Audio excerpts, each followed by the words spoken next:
My name is George Bew, and this is a presentation about the nature of time. First, I'll tell you a little about myself. I was in the Air Force for 4 years until 1979, and I maintained B-52 and KC-135 simulators for training pilots. I finished college after the Air Force in 1982. That same year, I went to work for General Dynamics. The division I was in eventually became Lockheed Martin. And the simulation lab I was working in eventually became the Simulation and Systems Integration Lab. And we would check out design changes and new designs in all the aircraft systems to make sure that they would work as expected in the simulator before they would go on the actual plane. I retired in 2014 after 33 years. Before I retired, I had already started the Vassant Corporation with permission from Lockheed Martin's legal department. And at the Vassant Corporation, I compiled research and published a book about spin wave technology that included research I did from a lot of different inventors of electromagnetic devices that output electrical energy from unknown sources. So a lot of my research was to figure out where that electrical power is actually coming from. I think I started playing around with ideas about time after I'd seen the television documentary of Professor Hawking's ideas about time and the cosmos. And my research eventually became Chapter 28 of the Vassant Corporation's publication, Spin Wave Technology. Nowadays, some of my views have changed in two ways in particular. I no longer think the ideas I was putting across about dark matter and dark energy are correct in the original paper. And also in the original paper, I tried to distinguish between cosmological time and psychological time. And nowadays, I've concluded it makes more sense to keep those two more or less synonymous because people think of cosmological time as time covering vast periods into the past. And so I rather use the word physical time now to describe how things move through time at the very small scales. In Professor Stephen Hawking's book, A Brief History of Time, and in Chapter 9, The Arrow of Time, he referred to cosmological time. Hawking explained in his book, and also in a television documentary about the universe, that if the matter of the universe expanded outward, then it also moves forward through time. And if the universe contracts, it's possible that the matter of the universe could be moving backwards in time without our realizing it if our thought processes were also reversed. And this is an important explanation because of the relationship it suggests between matter's direction of motion in space and matter's direction of motion in time. Scientists think of cosmological time as covering vast durations throughout the cosmos, ever since and maybe even before the beginning of the cosmos, and with most of the matter of the cosmos flowing into the future. In this sense, cosmological time is synonymous with psychological time that we all use to organize events of life into past, present, and future. I'm proposing there is still another form of time better used at the very small scale, and for this presentation, I'm going to refer to that as physical time. Physical time is best used when, for example, describing the motion of antimatter through time, and I'll talk more about that in the coming slides. In 1905, Einstein published his paper on the electrodynamics of moving bodies, and that's the English translation of his German paper. Einstein introduced the concept that the rate things move through time is not the same for all observers and can vary depending on the speed and direction that matter moves relative to an observer. In his paper and his original math, he showed that the velocity of light, rather than the speed of light, is the same for all inertial frames of reference. This is actually a very important part of his theory. However, Einstein failed to see, or he seemed to fail to see, the distinction between the velocity of light and the speed of light. But the math of his original paper indicates the possibility that not only the rate, but also the direction of motion in time can vary relative to an observer. But he ignored this, I assume, because we all share a sense that things are continuously moving into the future. So let's just do a little simple math. If s is the distance a light pulse travels from the origin during time t, and if in this arbitrarily chosen coordinate system, s is a positive distance, and if c represents the velocity that the light pulse travels from the origin, if c is always constant in any inertial frame of reference, then if c equals s divided by t, then t equals s divided by c. So per this simple math, the velocity of light is constant, then the light pulse must have moved in a positive direction in time. If we start a new measurement, when the light pulse reflects off a mirror, and it travels back to the origin over the same distance s, and after the same amount of time t, it reaches the origin. If c is always constant in any inertial frame of reference, and it represents the velocity of light, then if c equals s divided by t, then t equals s divided by c, then the light pulse must have moved in a negative direction in time. I am contending that the light pulse did not travel into the past of the psychological time that we all use to organize time into past, present, and future. So per the math of the previous two slides, let's call this version of time physical time. And whether this physical time is positive or negative depends on the arbitrarily chosen coordinate system. The velocity of motion through physical space is all relative, as Einstein showed in 1905. And I'm contending that the velocity through physical time is also all relative. Okay, so in regard to physical time, I'm proposing the idea that things only move through physical time when they're moving through physical space, and that durations in time have a three-dimensional aspect to them, the same as distances in space do. Not the same, but similar. So anyway, on this slide, I'm not going to read it all, but this is the math that shows that time can be broken down into three-dimensional components. Okay, so this and the next two slides are just more the same idea. So the math I'm presenting here is basically if light is not moving in the z or the y direction, if it's only moving in the x direction, then if we define t sub x as the duration in time that's traversed when things move only in the x direction, then that works out to t sub x equals x over c. Okay, so this is identical to the previous slide, except it works out to t sub y representing the duration in time something moves through time when it's moving in only the y direction. And the same for light moving in only the z direction. T sub z will work out to be the duration in time of electromagnetic energy that's propagating only in the z direction.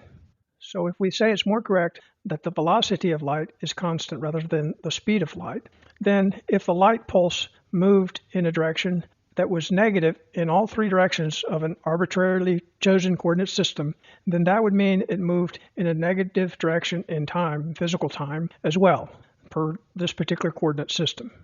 Okay, so just to attempt to summarize what I'm trying to get across so far, and in the rest of this presentation, only motion of electromagnetic energy through physical space is causing its motion through physical time. And that direction of motion is all relative, just as motion through space is all relative to the chosen coordinate system or observers of these events. Even when the direction in physical time works out to be a negative value per an arbitrarily chosen coordinate system, still observers will feel that they're moving forward in psychological time, being that form of time that we organize our experiences into past, present, and future. It's my contention that regardless of whether electromagnetic energy moves in a straight trajectory or if it's in a vortex of electromagnetic energy, known as particles, still it's the motion through space that's causing its motion through physical time. And that last part about particles I'll explain better in the next slides.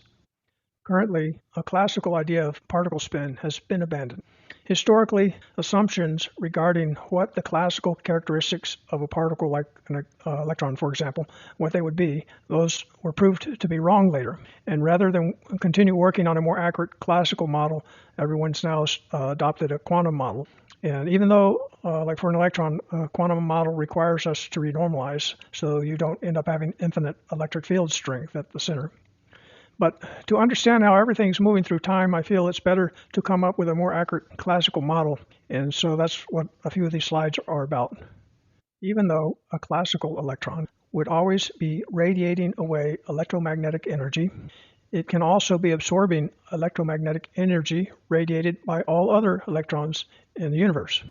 So that was one of the major objections in the past, is that a classical electron would just like basically evaporate because it would radiate away all its energy. But in fact, if you keep looking at the bigger picture, it's going to be gaining the same amount of energy as it loses on average, because all electrons everywhere, by their exchanged energy, would have a natural tendency to become synchronized. And then I'm also proposing one possible classic view of how the electron spins. Another objection people had in the past is that, well, the surface of a classical electron would have to spin faster than light. But it's probably not a solid object. It's more like a vortex, and it's not circular vortex motion. It could very well be inward and outward motion, that only the vector summation of the inward and outward flow ends up being circular. And regardless of how fast or slow the flow is through space, it is faster and slower in its flow through time as well. So the ratio would remain C, with the caveat that that would be in flat space-time. However, at the center or near the center of an electron, you may have kind of a warp because the intense electric field. And I'm getting into too much on this one slide, but if the warp is equivalent for both time and space, then it doesn't look warped. You just see an electric field. So when I talk about a flow, everyone cringes about this idea of an ether. So let's just start off with whatever it is that gives space itself the characteristics of magnetic permeability and capacitive permittivity. These two characteristics determine how elastic space is, and that is what sets the velocity of light, just per the equation there on the right.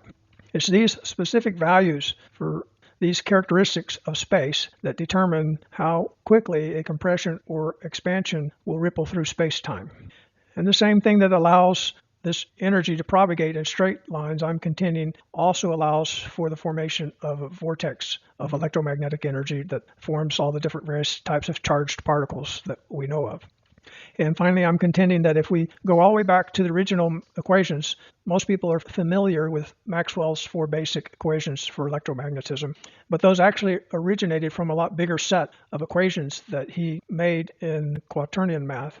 And so I'm contending that if we go back and start using the original version again, it may do a better job of showing how things move through time and how things can move in a vortex and that type of thing. Regarding an ether, there's a Wikipedia page that states that the Michelson-Morley null result demonstrated that the ether did not exist. And I wanted to talk about that because it's actually not a correct statement. The experiments and other similar experiments only showed that you could measure it based on the assumptions people were using, and everyone decided, well, if you can't even measure it, let's just factor it out of all our equations. So I'm contending that was a bad idea. And also that some of the assumptions were not even good that they were using back then. Like they think of ether as one thing and then physical matter as something else that's moving relative to the ether. But in fact, it's all ether. It's either allowing propagation of electromagnetic energy more or less straight through flat space-time, or in the form of vortices that we call various types of particles.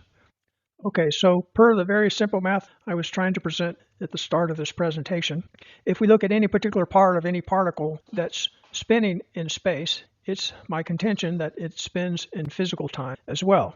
So per any arbitrarily chosen coordinate system, if it's spinning, precession, experiencing nutational motion or orbital motion or thermal motion per that coordinate system, that is also causing motion through physical time within that same coordinate system.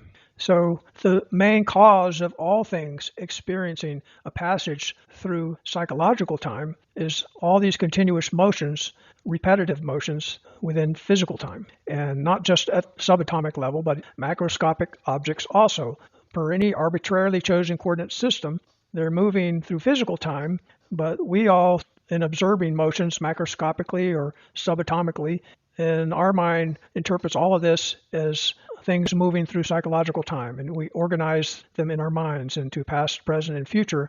But if you look at the actual math of what's going on all the way down to the subatomic level, it's actually just repetitive motion in physical time. Richard Feynman, the famous professor of physics, particularly quantum physics, came up with Feynman diagrams and all of that. He's also noted for saying that a positron is equivalent to an electron that is moving backwards in time. So if we analyze how positrons and electrons move like through a cloud chamber, like in this example, Then as the pair is produced at the first clock on the left, and you have a trajectory up and down, then the trajectory, the path of the positron is explained as saying that it's really coming from the right and moving backwards through time to the point where it meets the electron. If we try to interpret the motions of events like this in psychological time with a past, present, and a future, it causes causality issues because in this example, the positron would have to start its trajectory back in time at just the right time and just the right trajectory to end up just happening to be in the right place at the right time to collide with the electron. It doesn't work well to interpret it in psychological time. And I don't have room for all the text on this slide, but the usual or often quoted explanation is that, well, we can have a changing frame of reference. Einstein showed that how things move through time is all depending on your point of view. But actually, the way that that's shown right now in special relativity, it only makes things move from the rate of time that we think things normally move through time, all the way down to just freezing in time if they're going at the speed of light. But it doesn't actually reverse it. You can't keep going past zero and go negative with the special relativity framework type of explanation for what's going on. But if you analyze the whole thing in physical time, then it makes sense. Just the only thing that's making it move through time is its motion through space. And it's all relative. It's just moving the opposite way that an electron, a positron is moving just the opposite way that an electron would move. Similar to the trajectories of a positron versus an electron in a magnetic field, as explained on the previous slide. Those portions of the flow of the electron's energy that have spin in a positive physical time direction with positive spin in space, those portions are reversed in physical time for a positron. For a positron, the flow is now going in a negative flow direction in physical time with a positive flow direction in space.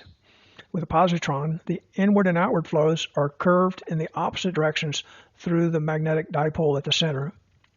And just something interesting you may notice also is that the trajectories of the inward and outward going flows of this particular model of a classical electron or positron are similar to the curved trajectories of the top diagram, but this time they're trajectories through the magnetic field of the electron or positron itself.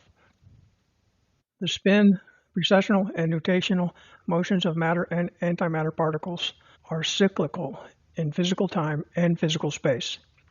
Since these motions are all relative, let's call a positive spin direction in physical time the direction that all electrons in the universe are spinning, precessing, and nutating as they exchange electromagnetic energy with each other from these motions. Classically, they must radiate and absorb electromagnetic energy from their precessional and nutational motions, and if they're in orbitals around atoms, then the orbital motions contribute to this also. So then a positron's opposite spin direction in physical time would be the direction in which its cyclical motions in physical time are in the opposite directions of an electron, but still remaining synchronized with the electromagnetic energy exchanges among all positrons and electrons by their mutually radiated and absorbed electromagnetic energy. And I know I need a lot of diagrams and more explanation of all that I'm trying to say on this slide, but I'm time limited for this presentation. I do go into it more in other presentations at the Vasant Corporation website. Please review the presentations, spin wave technology, and a link between electromagnetism and gravity to help understand these concepts better. And these are both available at the Vasant Corporation website in the downloads section. As any particular charged particle spins and precesses, its north end will be swinging around to positions that are most aligned with south fields arriving from all other particle spins in the universe, especially from more local matter. This is just like any particular spin within a spin wave, except now it's harder to detect because they're all part of a universal sea of standing waves among all precessing charged particles. So for antimatter, like a positron, its north end ought to align to south fields similar to north end of an electron's dipole, but its vector and time would be in the opposite direction. Possibly, light in all frequencies of electromagnetic energy can propagate through space with a time vector in physical time that is aligned against the direction the energy propagates through space, but this may be hard to detect. If we use the equation from slide 10 to represent motion through physical time, we see time is represented within 3 dimensions. And this time can also be a complex number with values for t having a real component and an imaginary component. If the direction of propagation in space of any particular portion of electromagnetic energy of a transverse electromagnetic wave or a partial of energy within the spin of a charged particle, it can be exactly in the same direction in physical time or exactly the opposite direction in physical time relative its motion through physical space. And in both those cases, t would be a real number without any imaginary component. But if the motions of any particular portion of matter or electromagnetic energy through space is, for example, directly in line with x within an arbitrarily chosen coordinate system, and if t has an imaginary component, then it means that the direction it propagates through physical time is only partially in the x direction and also partially in a y and or z direction, even though its propagation through space is only in an x direction. On the previous slide, I'm using the unwritten assumption that c, the speed of light, remains constant for all inertial frames of reference. And so it would only be the x, y, or z values that are changing to determine whether t is real or partially imaginary. But if space-time is not flat, if there's compression or expansion to space-time such that in certain situations c, the velocity of light, does not remain constant, then the value c may also break down into three-dimensional components like a c of x, c of y, and c of z, depending on how its velocity changes in different directions in a local space where there's a warp or a compression or expansion of space-time. So in that situation, I guess what I'm trying to get across on this slide is that in the equation on the previous slide, the x, y, or z terms might vary to change the value of t, or if space-time is not flat, the values of c might be changing also. And so then we end up with too many variables and it becomes difficult to say what is really changing and what's constant relative to what when we're trying to decide on a value for t. In any case, t should be able to be representing a real number without an imaginary component for normal matter and antimatter. And I'm postulating that it may be possible for t to have an imaginary part if space-time gets warped or skewed certain ways. In this slide, I'm talking about phase angles, but it's really the same subject of real and complex, real and imaginary components that make up the complex number for t. So if you have a background in electronics, you may be familiar with something having pure resistance or having an inductive or capacitive component that's phase shifting your AC signal. So regarding the subject of how electromagnetic energy moves through space-time, its motion through time can also be broken down as a phase relation between its motion in space versus its motion in time. In this case, though, you would have one axis as your real axis, and then the imaginary axis is really representing two more dimensions, x and y. If z is the direction something is moving, electromagnetic energy is moving in space, and then it's also skewed a little bit in the x and or y direction in time, then you've got both those other dimensions that can be part of what makes up the imaginary portion of t. So as a charged particle spins in space-time, it's going to have repetitive motion, and so you can look at that as a phase relationship between the real and the imaginary components. For matter and antimatter, you could consider that as 0 phase shift for matter and 180 degrees phase shift for antimatter. So I'm contending that there's a lot of other phase angles that are possible also that aren't recognized by quantum physics right now, but help explain some of the phenomena that I have seen and others have seen with these so-called free energy devices, some of the things that are going on with them. So I'm contending that the cyclical phase motions of matter in physical time can be twisted or warped into other phases in physical time versus or relative to their motions in physical space. So you may remember Einstein originally described and provided the math for light being at a constant velocity regardless of your frame of reference, for all inertial frames of reference. And then later, people have ended up only referring to the speed of light being constant rather than the velocity of light. So I'm contending there's actually a lot of strategic value in new technologies and understanding of everything that you can develop by researching further how things move when considering the velocity of light as being constant. And I'm contending that either Einstein or U.S. government scientists eventually figured out the significance of this difference. and decided to not promote to the rest of the world that it is the velocity of light that remains constant. And from then on, they just mentioned the speed of light, which was an easy thing to put forth to the world of science, since that's everyone's perception anyway, that everything's just moving forward in time and it's just the speed that's constant. Around the same time, or a few years after originally referring to the velocity of light and then changing to the speed of light, there was also a project rumored to exist called the Philadelphia experiment, with a goal of making matter invisible on radar. Except I'm also contending that the popularized Philadelphia experiment itself might actually be just a disinformation campaign to cover actual experiments that were somewhat similar but not the same as what was put forth in the news about a ship disappearing and all of that. So if you see that the velocity of light is constant and you see the possibility of skewing or twisting the direction electromagnetic energy moves in time versus space within 3 dimensions, then you start to see that invisibility might actually be possible. But unlike the popular Philadelphia experiment story, no one ever transported anything to other locations in cosmological or psychological time. They did not go into the past.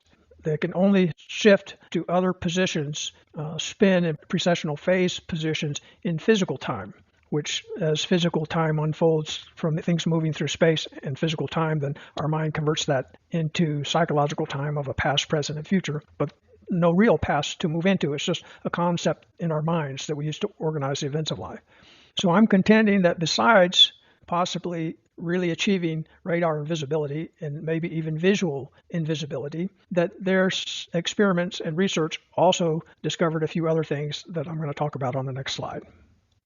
So one bad thing that supposedly happened with the Philadelphia experiment was that soldiers, some of them had the atoms, the mass, the matter of their body intermingle with the atoms of the ship. And then when the whole experiment was shut down, they were stuck that way. And I don't know if something like that really did happen on a ship or if there were some kind of similar experiments that happened somewhere else, like in a lab. In any case, the researcher John Hutchinson in Canada years ago also demonstrated that same phenomena when he radiated test samples of wood and steel with various orientations of electromagnetic energy, and he ended up causing the wood and the steel to interleave with each other at the atomic level. And there's pictures on the internet where he's cut through the final sample and you can actually see the wood and the steel in the same place, occupying the same space. Apparently, all the way down to the atomic level, the atoms of the wood are intermingled with the atoms of the steel, similar to what was reported originally with the Philadelphia experiment. The second thing I believe scientists figured out was that if you phase shift in space-time some matter enough to make it invisible, not only to radar, but to our vision, that modified matter does not become isolated from everything in the universe. Rather, it moves to a place where there is already lots of other stuff, just like there's stuff here, there's stuff there. And so physical matter from our universe can get shifted in space-time, where it's like twisted out of phase with our space-time, but twisted into phase with some other universe, where everything, all the matter at the other location, from our point of view, it's all twisted in space-time, in time versus space. But among all of it in its own universe, it's all in phase, just like the exchange of electromagnetic energy here in our universe is all in sync with each other. So I'm contending that we don't live in a universe really. We live in a multiverse, and our universe is just one part of that. And with sufficiently developed technology, it's possible to travel to other phases in space-time. There may be many other universes. And finally, I'm contending that a very compartmentalized portion of the world's military-industrial complexes, maybe not just of the US, but the UK also, maybe Germany, I don't know. But undisclosed numbers of governments have very compartmentalized portions of their military-industrial complexes that already have developed these capabilities. Okay, remembering the same equation discussed on slide 10 for how things move through time versus space, I'm contending that not only can the electromagnetic energy be skewed in time relative to its motion in space to make it in a different phase, but if it's skewed at a rate that's actually continuously shifting phase, faster and faster, that's equivalent to actually being at a completely different frequency relative to how things spin and precess and nutate in our phase of space-time. So then I'm contending that there can be matter that exists at those higher frequencies, just as there's matter that exists in our phase of space-time and possibly other phases in space-time. And so the multiverse would not be made up of just a lot of different phases in space-time, but a variety of different frequencies in space-time as well. And I'm contending there's a possibility that when intelligent life develops enough that it can actually travel between different phases and between different frequencies, they may find that everything at the higher frequencies is fundamentally a lot better than it is here. And this is all in regard still to the motions of ether, or if you don't like the word ether, it'd be the motions of whatever it is that's giving space itself specific values for capacitive permittivity and magnetic permeability. So ether, or whatever these characteristics are of space itself, support many different phases and many different frequencies, all in this unique structure of space itself. And I don't mean to imply that universes at higher frequencies are the same thing as heaven. It's still physical matter, maybe a lot finer, higher quality, a lot more harmony of the interactions between them. Things may last a lot longer, conditions may be a whole lot better there, things like that, but it's still just physical matter in a physical universe or physical multiverse. And finally, I'm making a really crazy conjecture based, I'm getting more into metaphysics now, based on experiences some of my relatives have had and experiences that I've read about in books about different kinds of meditation and out-of-body experiences and that kind of thing. In both the case of my relatives and in these books, they refer to when you actually leave your body and you haven't actually gone to what some people call heaven or the astral plane or any of that. You're kind of in between, and they report seeing like stars. I've even heard someone say sometimes when you get whacked in the head and you see stars, it's actually these same stars that I'm referring to now, but other people, relatives, and people who've written in books have contended that it's not just when you're kind of knocked out and delusional, but you're very much wide awake and just kind of withdrawn within your own body. And so my contention is that these stars are actually many, many separate quantities, isolated quantities of ether, each one making up its own multiverse. So there's many, many different multiverses, and if you could zoom out from all of that and see them all, it would look like stars. Okay, enough of all that. Okay, I said enough of all that, but one other thing I forgot to mention, the light of those stars is no longer transverse electromagnetic waves because only an ether supports those waves. So it would be some other kind of energy that our mind's eye can see, but our physical eyes cannot. Okay, moving on.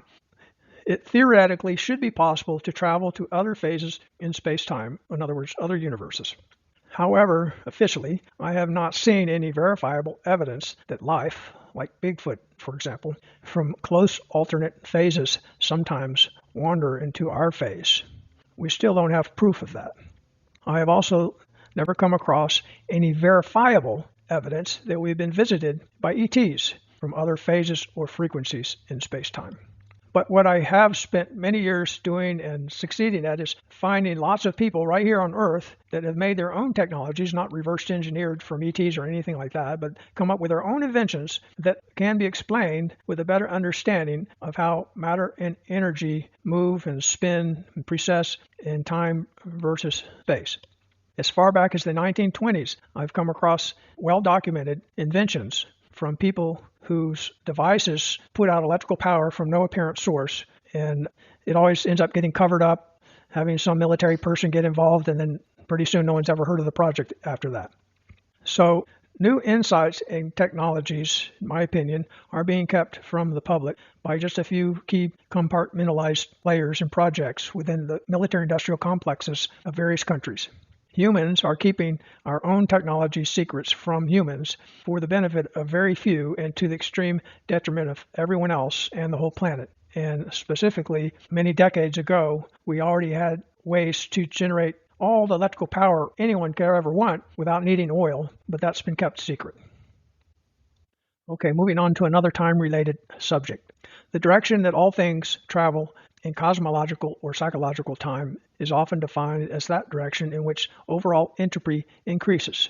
In other words, hot things and cold things tend to move towards equilibrium. And because I feel it's possible to actually observe and be surrounded by processes that sometimes actually experience a reversal in entropy decreasing, things moving to more ordered states, it might also be worth defining a direction in time also as a positive direction in psychological time, being that direction for which we have no memories. And a negative direction in psychological time would be that direction for which we do have memories. Entropy is something experienced and measured in cosmological or psychological time. However, it occurs while matter and energy move in all directions in physical time, as discussed in previous slides. While spinning and moving in all directions in physical time, things tend to become more random in cosmological or psychological time, except they don't become random nearly as quickly as some may think, because there's also an unseen tendency towards greater harmony. Rectilinear motions tend to make things become more random, like Brownian motion between molecules, but there's also rotational interactions of electric or magnetic dipoles that tend to move towards more ordered states. Most of the time we don't give it much attention, because when you move to a more ordered state, you rather quickly become just frozen in the most ordered state, and that's the end of that. But there's also interactions that by their nature are not able to ever freeze. They just keep going, but still have the tendency towards harmony. Specifically, orbital electrons around nuclei atoms will all be precessing, and the interaction between the rotations of their magnetic dipoles will always be tending to try to move to the most ordered states that they can. They don't reach perfect order, and to the extent that they don't, there will be spin waves among them all, but we don't see them because that's all just part of the sea of standing waves among all matter. If you assume a classical version of charged particles can work, and they're all really radiating and receiving energy between each other all the time. Many so-called free energy devices that I personally have studied, and many other people have studied, have been reported to get colder during operation. Some of them lose weight also, which ties in with gravity somehow. But the point I'm trying to make here right now is, for some reason, they get colder even though it violates what we think is the law of thermodynamics. In one case, when the device's output was briefly shorted, there was frost at the side of the short. It got very cold very fast. In a similar or related incident, many years ago, there was a television documentary about UFOs where they did a detailed analysis of a particular UFO photo. And the UFO was stationary when the picture was taken, but there was a slight breeze in the area.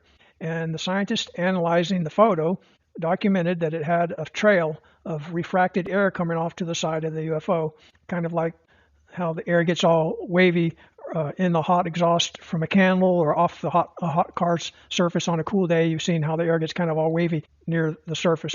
And there's an example photo on this slide, so you see what I mean. But the interesting point or discovery that they made in analyzing the photo was that this trail coming off the UFO had a significant downward trajectory, indicating that it was cooler or cooled air relative to the rest of the surroundings. Kind of like when you open your freezer of your refrigerator. Sometimes you don't see these waves, but you can feel or see the vapor that immediately goes downward. So similarly, they saw this area of disturbed refracted air that was going down from the craft instead of just sideways or up.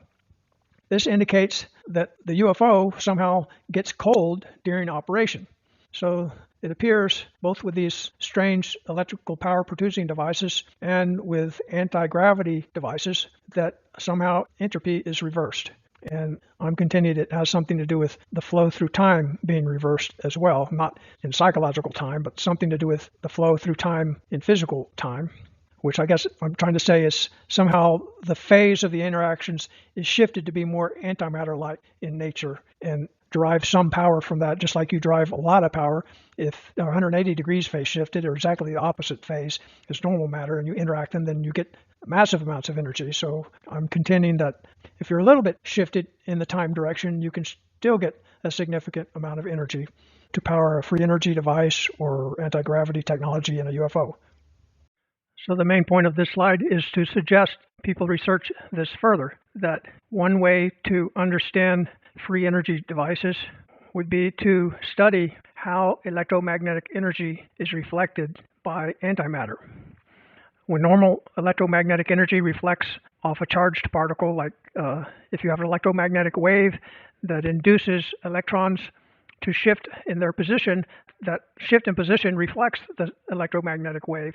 And so I'm suggesting that it reflects it in a relatively positive direction in physical time, meaning that direction that all normal matter interacts with each other.